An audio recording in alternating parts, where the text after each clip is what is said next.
First is public comment, section number 1. This comment period is for the public to address topics on today's agenda.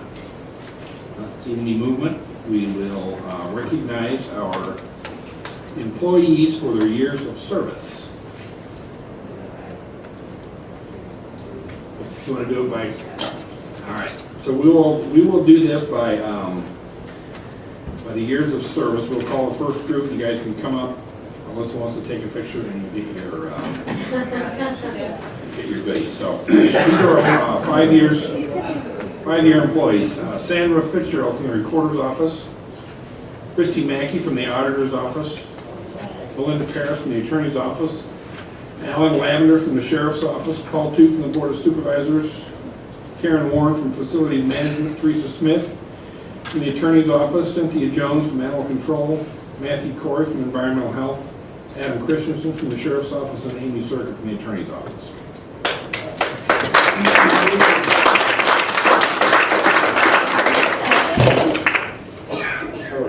That 40-year, the 40-year person is going to give a speech. Yeah, I'm in my board with funny. Yeah. What? Do you want to see the picture? Yes. Yes, the chair. All three of Yeah, us. all 3 of us. If I'd have known that, I'd have worn my tux.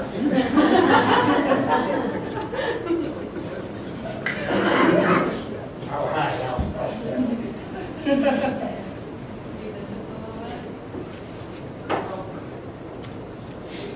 Peanut butter.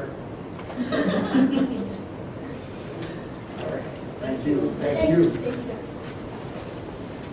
I should just stay up with that. You should stay there.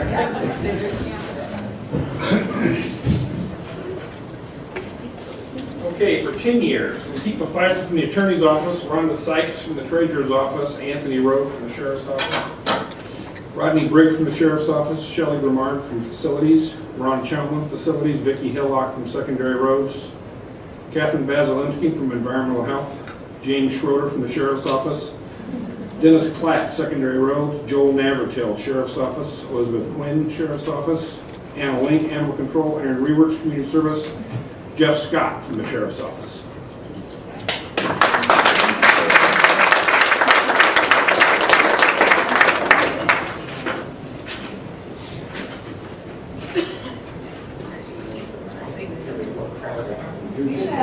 Yeah, looking good.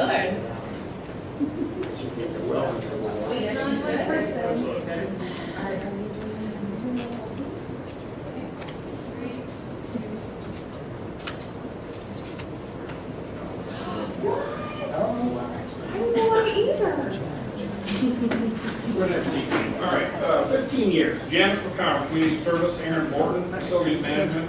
Melanie Morgan, Community Services. Michael Evans, Secondary Roads. Brett Johnson, Sheriff's Office. Tim Neals from the Attorney's Office.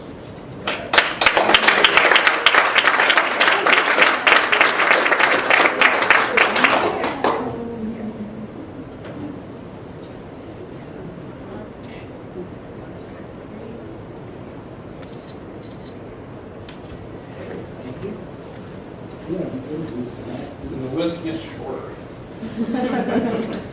20 years. Lisa Markley, Auditor's Office. David Lauder, Secondary Roads. Patricia Hillman, Auditor's Office. And Jim Hovick, Secondary Roads.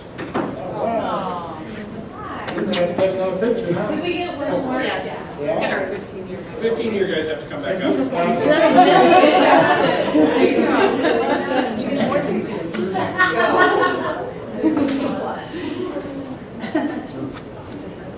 15-year back up. And we'll move Paul in next to you, so I'll get on the outside, so yeah, this one. Perfect. It's a circle. Very perfect.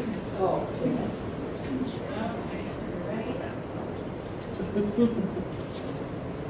right. Thanks. Thank you.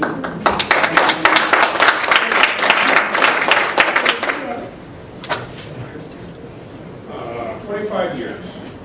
Carol Pearson, Facilities Management, Deb Kilgore. Board of Supervisors, Deb says hi from the beach in Mexico. Sherry Red Eyes Community Service, Joe Quaker, IRDN, Scott Wall Auditor, and Scott Kickbush from the Sheriff's Office.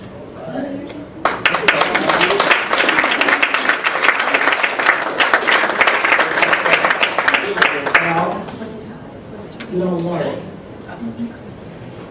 I I can auction it off in my name. Where's my microphone? Need to thank everybody.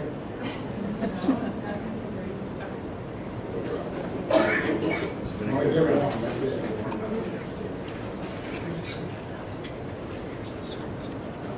Ready?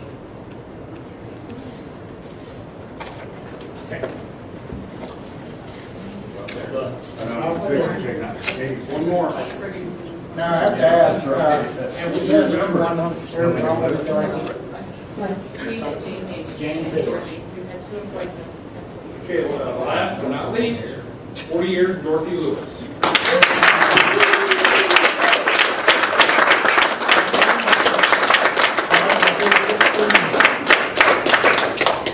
Yeah, I think we need. Come on, I Renee. think we need to have the treasurer. Come on, you can go up here. I didn't do 40 years. I know. We'll, Not gonna do it. She's not gonna do it. Nope. gonna She's be, ornery. Dorothy.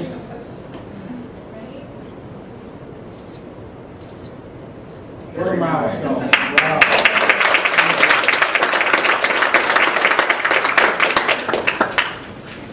You're hoping for at least another 10, is that right? Huh? You're hoping for at least another 10? Oh, yeah, Okay. in your dreams. Okay. Thank you all. Thank you very For much. all the work you do. You're under no obligation to stay. Talking to me? You have.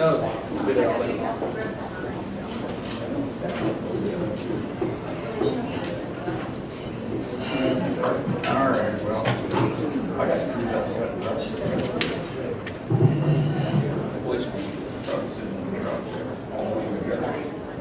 Yeah, I know that. Next, we'll have agency reports, Center for Creative Justice annual report, Christy Boyer, interim director. Good morning. Hey, You've been here a long time. Got here early. Christy, how are you? Good. Yes, go ahead. CCJ has offered adult probation services since 1974. We're the only nonprofit agency offering probation services in Story County. In fact, we are the only one in Iowa. To the best of my knowledge, we're the oldest privatized probation agency in the nation. Probation accomplishes 2 goals: rehabilitation of public safety, rehabilitating the offender while keeping the community safe from further criminal offenses. Assigning a client to probation allows the client to remain part of their family, continue employment, and otherwise remain a productive member of their community. We're all better off having these citizens as taxpayers instead of tax burdens. The alternative to probation is simply paying a fine and/or serving a jail sentence.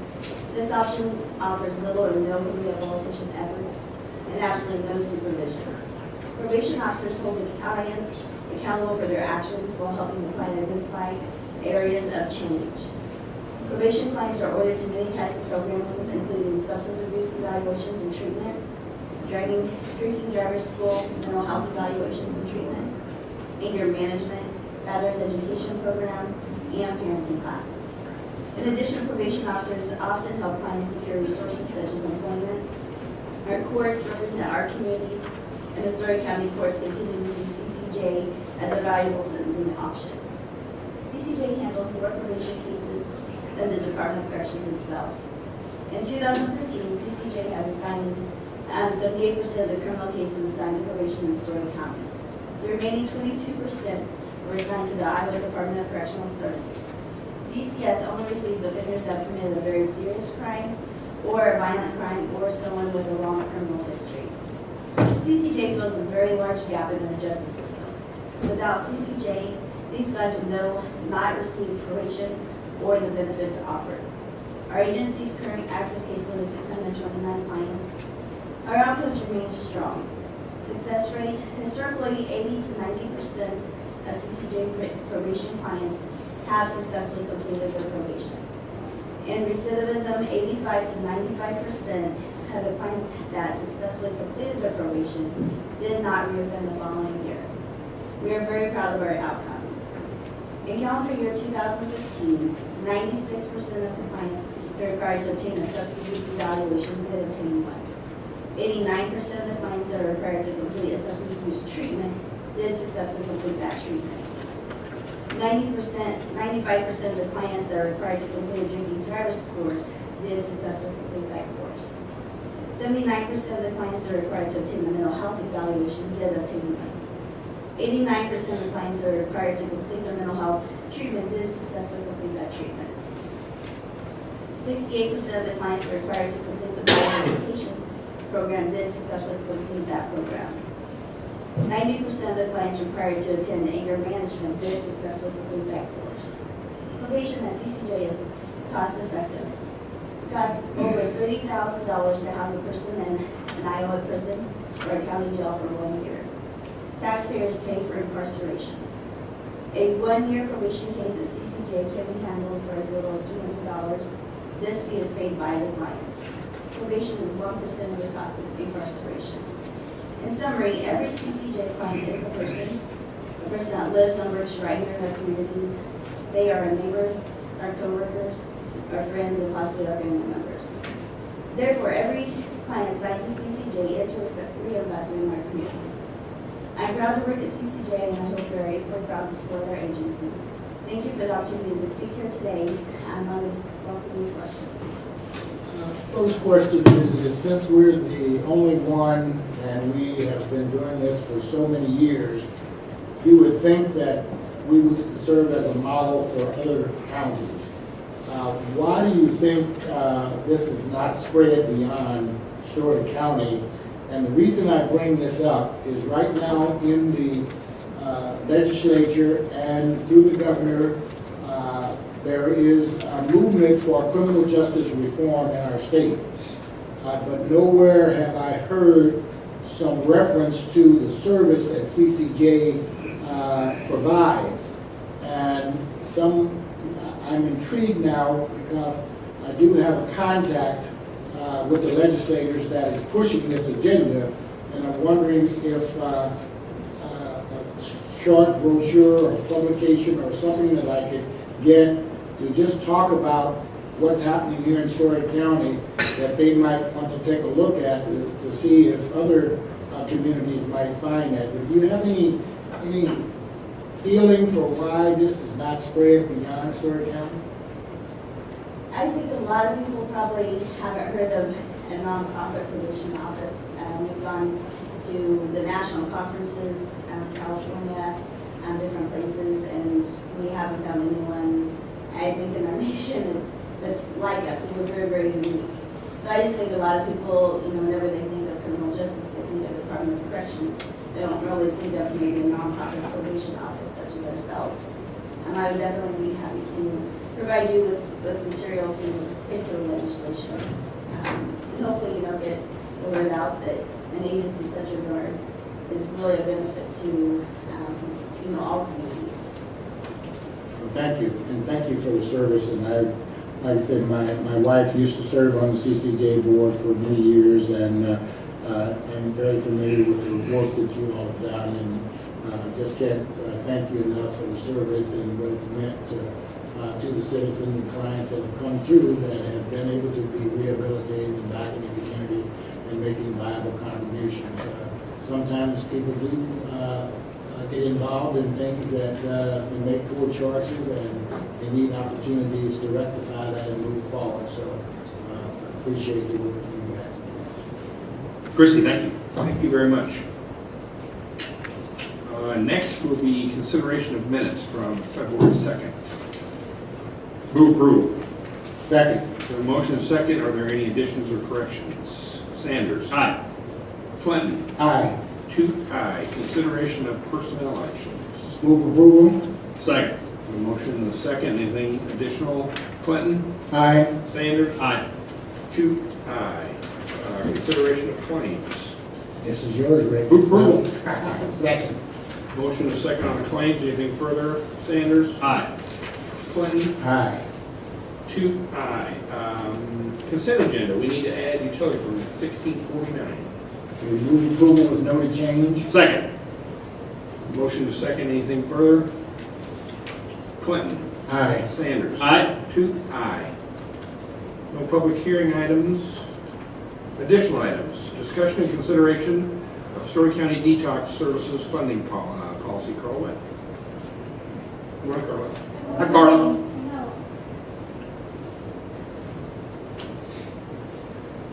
Today what I brought for you for your consideration is a Story County Detox Services funding policy.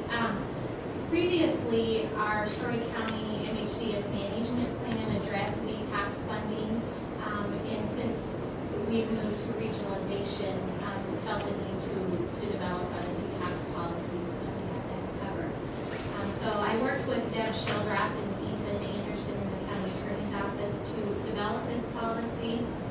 We've outlined here the criteria that a person would need to meet in order to be eligible, what our contracting and reimbursement process would be for that. We've kept, if someone is eligible, previously we could fund up to 3 days for detox in the hospital, and we've kept that the same here in this policy. We mirrored the regional criteria as far as income and resources so that those are treated the same also. We included an appeals process and had some discussion with Ethan on this process. The first step is the reconsideration where that would, if someone appeals, it would come to myself or a designee within our office to do a reconsideration on that appeal. And if that was unsatisfied for the individual appealing, they could then go on to step 2, which is to appeal to the Director of External Operations and County Services. And then that individual would work through the appeal request. That's a little different than some like our general assistance appeal policy. I know that speaks to that final step coming to the Board of Supervisors. And so that is something that's a little bit different. It is also for your consideration there. I don't know if you've had a chance to look through it, if you have any particular questions on the policy. And these are county dollars as opposed to regional Correct. dollars, and that's why we have this standalone policy. Correct, yes it is. If someone is on a dual civil commitment, we can look at funding for that through the region because it involves mental health. But if it's strictly just detox services, it would be county dollars. And so for individuals up to 150% of the federal poverty line, we'll pay 100%. Correct. And there's a sliding fee above that. I move approval. Second? We have a motion to second to approve the Story County Detox Services funding policy. Is there anything further? Sanders. Aye. Clinton. Aye. 2, aye. That's approved. Thanks, Carla. Thank you. Discussion and consideration of July 1st, 2016 health insurance renewal. Alyssa Whitmore and Debbie Dean. This is the moment we've all been waiting for. Or it's going to really go down substantially, huh? Hi, David. Morning. We did receive our renewal rates through Coventry, or the parent company.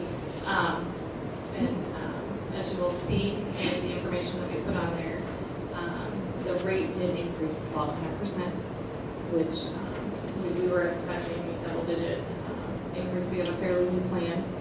We've only been in effect for a full 7 months, the 8th month of our new plan.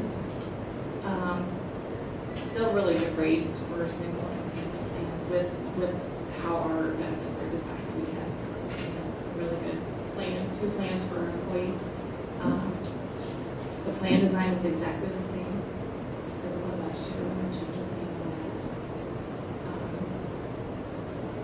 about. The rates that you'll see on this quote does include all of the Affordable Care Act fees that we're required to pay. Those are added on to our premiums, and those are passed on since we are fully insured through Coventry.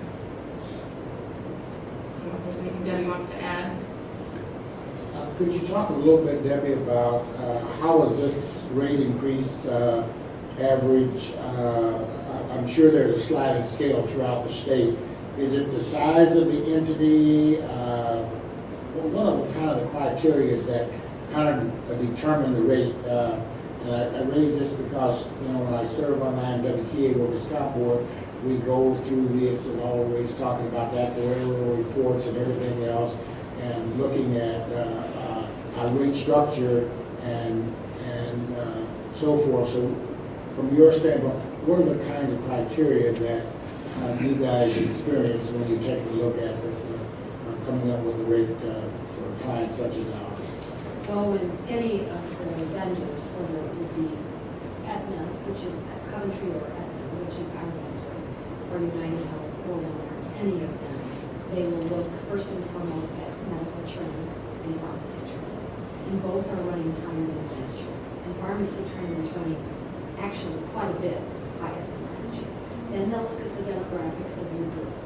How many are enrolled, how many started the year. Of course, as Alyssa just mentioned, there's not a lot of data here, but how many started in July, how many are there now, what percentage of those are female, what percentage of those are male, what's the average age, what type of claims are we having, are we pooling at a claim rate that would effectively have a loss ratio higher than they're even collecting premium for at this point. But generally, trend and demographics and claims are the three major components that make up your rate increase or decrease. And there are very few of the latter in the book. Not to say it never happens, it seldom happens. And this year alone, I've seen pharmacy trends, just one component of all of those that I mentioned, running anywhere from 8 to 11.5%. So to have a scenario where they have very little claim data, but yet, as you would expect, when you begin a group and you begin with a fairly large population, you find yourselves often having more claim data in the beginning than what will level off to be. But needing a renewal as early as we need it, and most large public entities need it, they have to have 2 months worth of claim data to set this renewal. So that, along with the demographics and trend, to come in at 12.5% is actually less than what I anticipated. Second question, since this is Coventry, and I was familiar in the past with the ISAC policy, and with the new wellness initiative that's there, do you foresee that if the wellness component under the Coventry may be something to kind of help bring down the overall rate in the future, or is this not a part of what they offer? Well, and I think you probably are referring to the ISAC provision where if you participate in the well-being program, Right. You can find yourselves as an organization receiving lower rates. And although Coventry or Aetna sponsor well-being activities within the plan, it's not quite the same as what you experience with ISAC. However, what I would say is even as important, if maybe more so, is the well-being program that the county has begun. And to try and encourage people to do their biometric screens, do their health risk appraisals, participate in the well-being program. Because as we look 2, 3, even 4 years down the road and give consideration to potentially going to a self-funded platform and buying reinsurance, that well-being program matters more than almost anything. Because if you can help keep your well population well and help to engage those who maybe have a couple of 2 or 3 biometrics that are not as best they could be, if you can help to improve them, you can definitely help to lower the cost of insurance. So what we do as a county is equally as important, if not more so, than even what our Coventry is for us. Absolutely, and we're starting to build a history, Right. Which is good. Can you tell me what it does? So the 12.5% increase. Tell me what it does to our employee contribution. Where were they and where are they going to be? Sure. Single of the over $1,000 deductible plan, the county pays 99% of that. So it's going to go up like 15% $1,050 a month Okay. for the employee. We do pay 90% of the family plan. I think I figured this one's gonna be, sorry.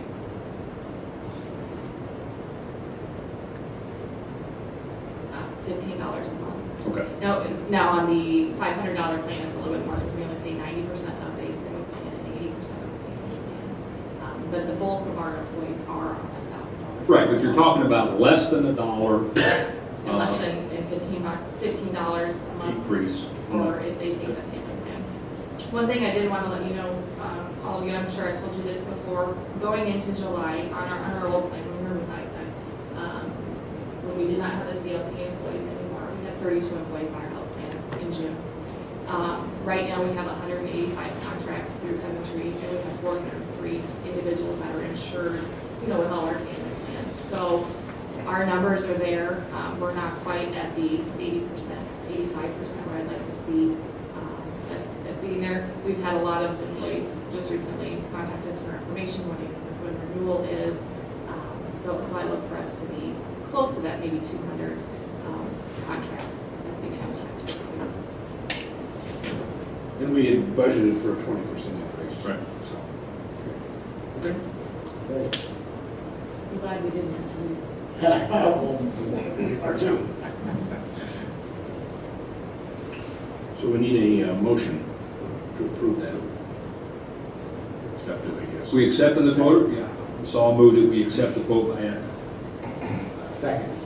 A motion and a second to accept the health insurance renewal quote. Anything further? Sanders? Aye. Clinton? Aye. Two, aye. Thank you. Thank you. Thank you. Thank you very much. Debbie, thanks. Thank Hope you. the drive wasn't bad this morning. You know, it was wonderful. I was surprised. Clean driving. Good. Just be glad you don't have to go to Mason City. I'm very thankful. I don't have to go north of any cities. Okay, discussion and consideration of purchasing the property located at 975 West Lincoln Lane, Nevada, which is currently the, known as the Story County Animal Shelter. I'll start the discussion. We've had informal discussions for a year and a half, 2 years about this. You guys moved into the building 7 years ago? 7 years ago in October, and it's my understanding that the master plan maybe, or the hope was that if the owner decided that he was ready to sell this building, that Story County would consider purchasing it. So that's at the point that we're at. We're currently in a 1-year lease with the owner that expires the end of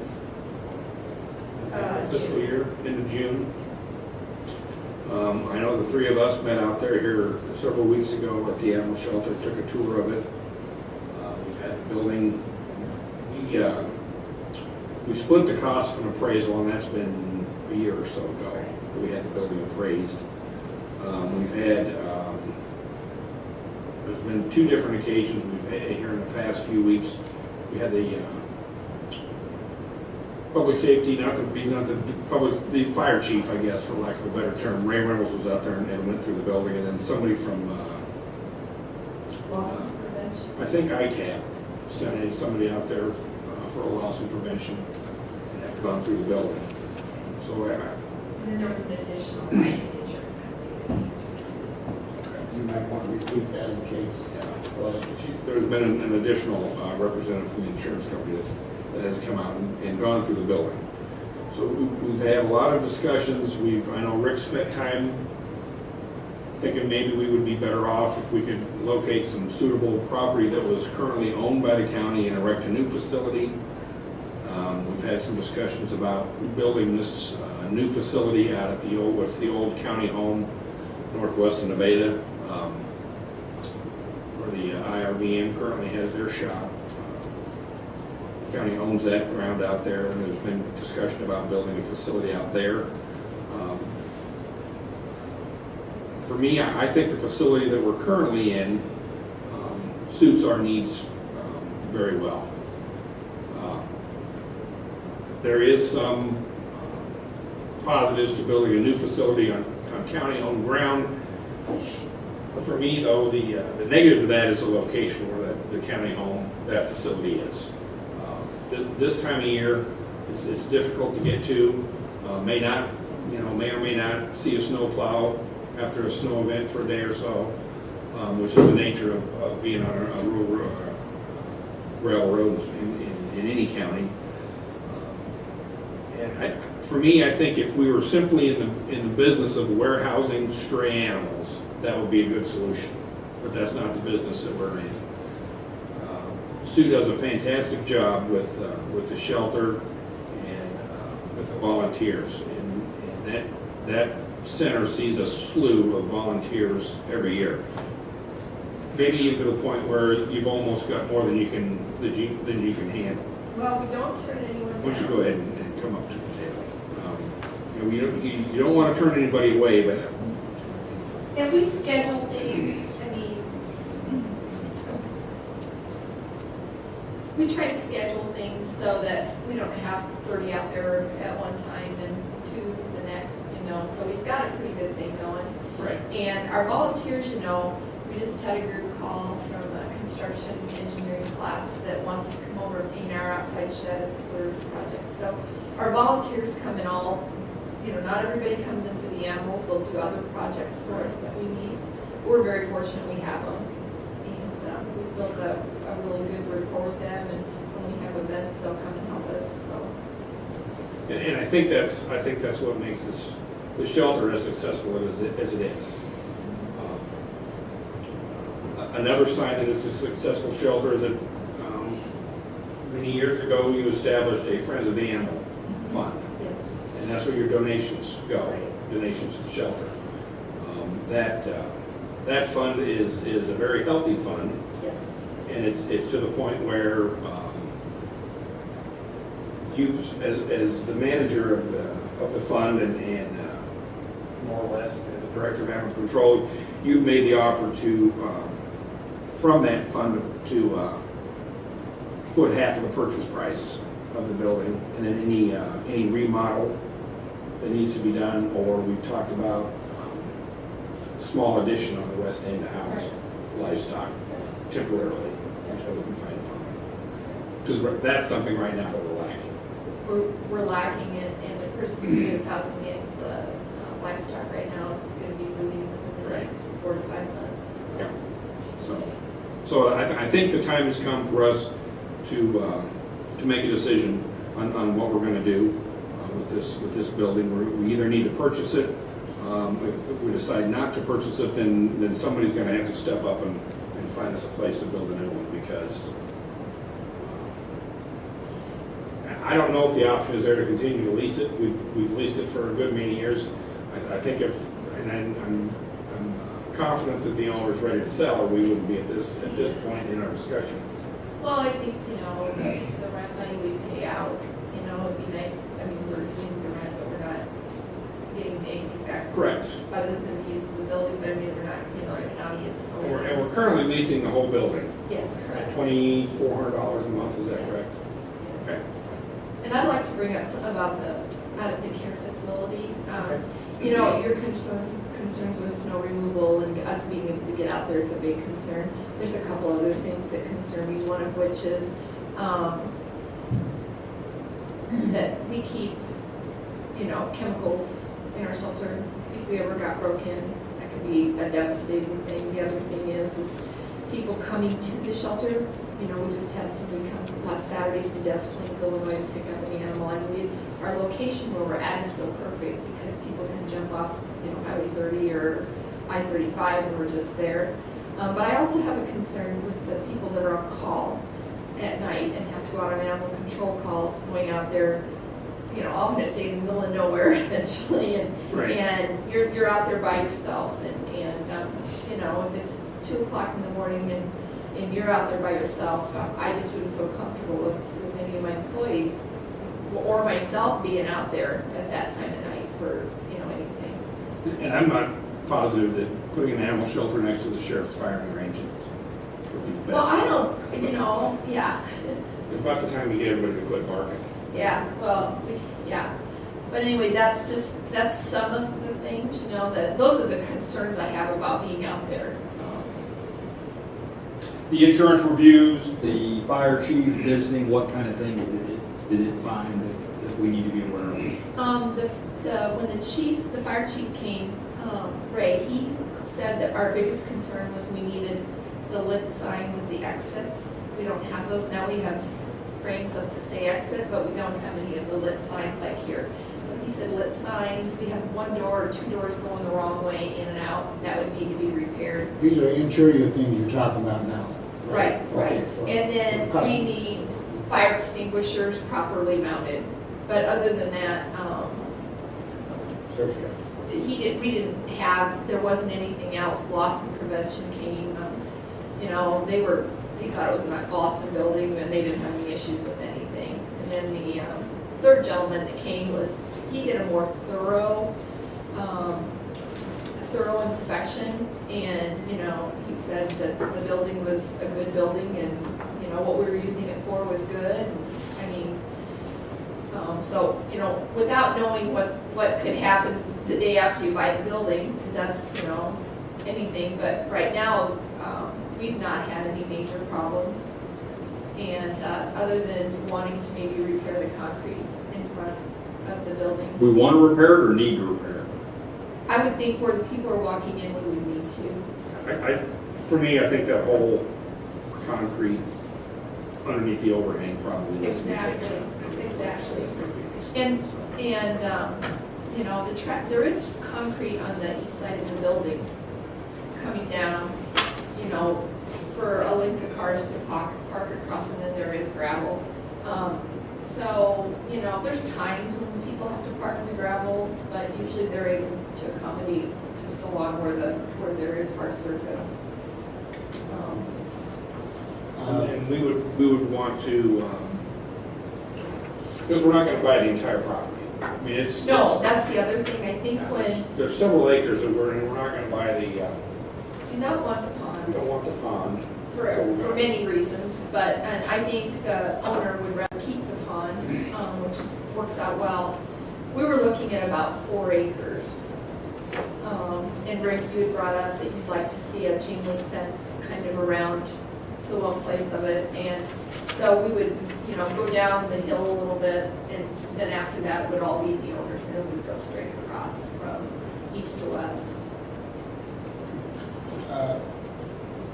As I was listening to your comments about the 2 inspectors that went out and loss control and other things, I do recall at one point Cal Pearson had talked about the need for looking at some of the wiring on the outlets and things of that nature to make sure that the load, even though we've not had issues currently, but is that still something that would? Yeah, and it's a piece of, like, I don't know if you call it conduit or but it's something that now they're doing. They didn't do it when they built the building, but now apparently that's something that they do, and he suggested. It's not a hard fix, from what I understand. Cal maybe knows more about that, but I guess what I'm trying to say is when they came in, they didn't find anything structurally wrong with the building. They didn't find anything, you know, that caused any issues. You know, they don't make these, this is a Cleary building, but they don't make the Morton buildings like they did 40 years ago and say, well, these have a 40-year life expectancy. I mean, these buildings are now built to go a long time. And it was, I think, built in 2003. So, I mean, it's 12 years old. The first part maybe was 2000 or 2001, and then they added on that addition. So we're looking at 15 years old, which for that kind of building is not. You're talking about we would use general fund dollars for half of the purchase price of the building, and then everything else, the second half, and any repairs, renovations, updating, anything like that would come out of the Friends Animals account. Is that what you're talking about?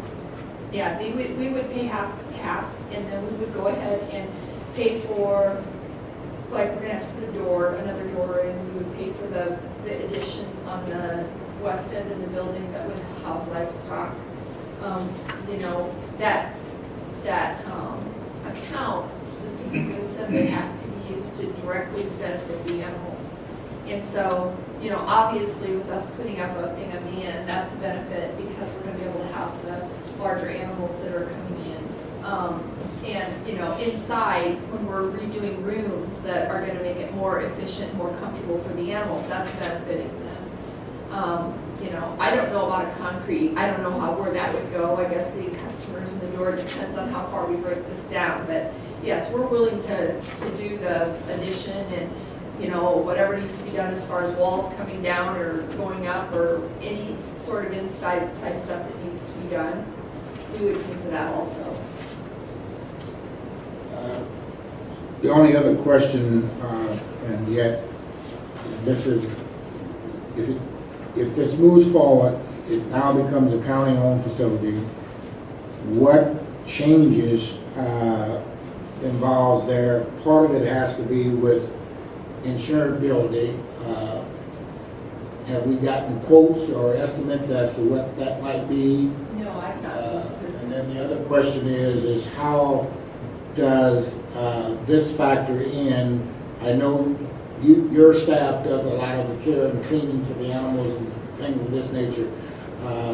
Have there been any discussion with facilities in Cal in regard to what other kinds of responsibilities other than snow removal and things like that that might have to be taken into consideration? I just want us to have a holistic a picture as we possibly can, because the moment we move to a county-owned facility, all of those things now come under our purview. Well, it would, of course, the snow removal would come up and the mowing. We would need custodial services inside the shelter. We do that ourselves, you know. We do our own cleaning and trash removal and clean our floors and everything and seal our floors. So other than a few things, well, at the beginning, obviously, facilities was very important when they helped us get this building to where we needed it to be where we're at now. But we've had them come out for a few things that we've needed fixed that, you know, girls can't do, I guess. But other than that, you know, we do most of our maintenance. We even had somebody lock themselves. They locked our bathroom door yesterday when they walked out, so we couldn't get into our bathroom for the public. We even figured out how to take everything off, get it open, put it back together. We were really proud of ourselves. So I don't think there's going to be a lot of extra, you know, work that's going to burden facilities management, other than, like, it's going to be the outside stuff. Sure. And I can't say that we're never going to call and say, well, you know, could you do this for us? I mean, if it's something they don't do, or they're busy, then obviously we would call an outside person to do it. But that's all I see. Well, our facilities director is in the back. So we'll have him come up and see if he has any, maintenance-wise, if he has any concerns about the additional workload on his staff. Because currently the landlord is the one that takes care of the snow removal and mowing. But basically, your guys aren't involved on a regular basis out there at all at this point, are they, Cal? That's correct, that's correct. And with the discussions we've had also of possibly the COP building leaving county property and assuming more duties with conservation, I would not have anybody available to help Sue. She would have to contract out unless we would consider adding the facility staff at this time. So she would have to stay on a contract basis with whoever. So You're talking as far as, anything that she needs done there, basically. Snow removal is a little problematic out there. It takes a different, we'd have to keep one truck and plow set up specifically for that, since there's a lot of gravel type. right, it's not a paved So surface. it's not paved like our other ones, so that would be a little bit of an inconvenience for us, but we could probably work into the schedule, but it's just something extra for us. Any way to work the lawn care in? we do our best. That's, Yeah, I'm just curious what the schedule looks like. I know that, you know, we've determined you're gonna start picking up some of the conservation. we won't do any lawn Right. work out there, so I don't know how much there is to do out there. Can't bring any sheep yet there, huh? Kind of take care of, help with the lawn, Well, raise. we could, I don't know how that would be depending on somebody. Oh, And just for the record, this facility is not located in the city limits of Nevada. Correct. You look at it and think that it would be, but it's actually. Yeah, it's not. He had a choice, since he owned from the highway to the railroad tracks, that he does not have to be included in the city of Nevada.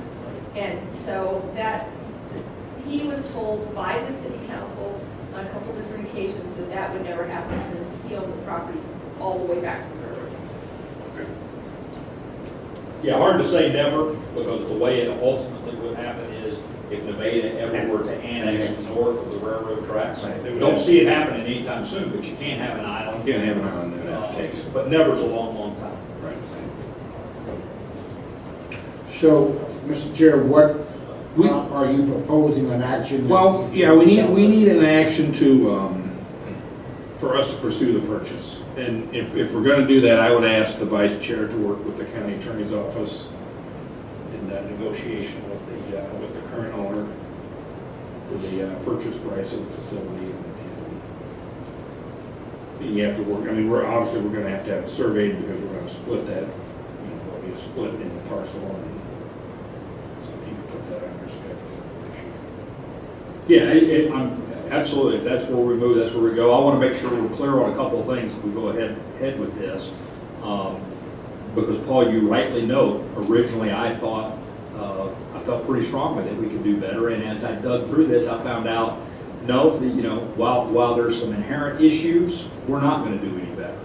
We happen to have a great animal control department. Part of that is the facility. Part of that is having a really readily available, accessible facility. I could not find a way of doing anything better. So I'm in support of us trying to acquire this building. I want to make sure that we're completely clear, though, that if we acquire this building, it becomes county property, and even though we have the Friends of Animal account, which is very clearly set up to the benefit of animals, it's still a county property.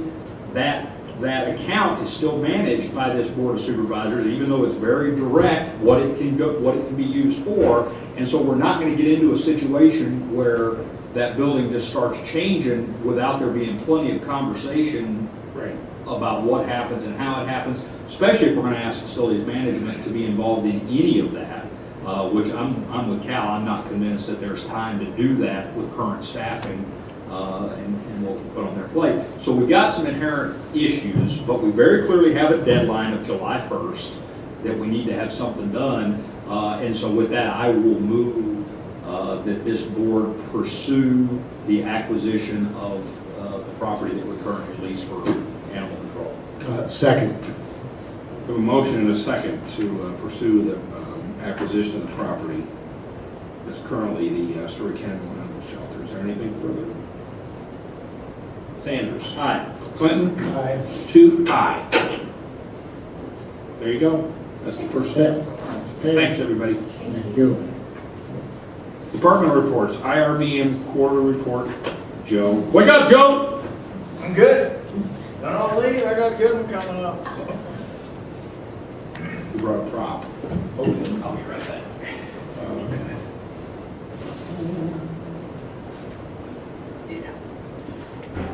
Nobody can clear a room like Joe. Or fill it up at times, let me tell you. There's how, 12 jurors. Are you coming tomorrow for the township meeting? You know what? I hate to say this, but I'm gonna be missed. The places I visit, I've already been asked to make a speech. But I have a Living Roadway Trust Fund Oh, all right. committee tomorrow. And I'll wait for Rick to get back. I'll get this thing fired up. But I do want to be there. I'll be the first one I missed in like a while.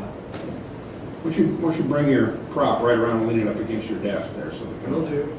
Yeah, it's sleeping.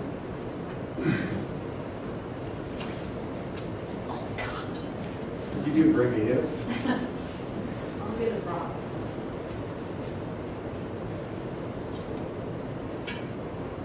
All right.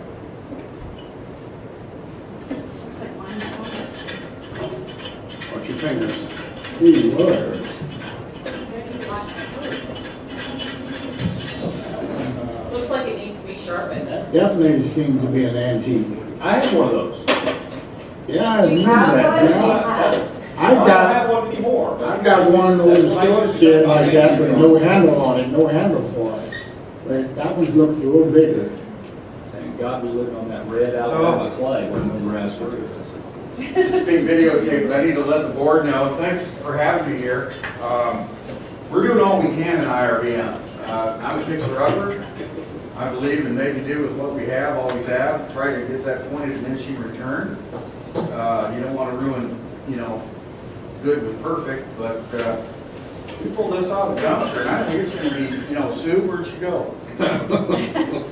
This could be an after the cows deal. I like Wayne's idea of sheep. Bring those in.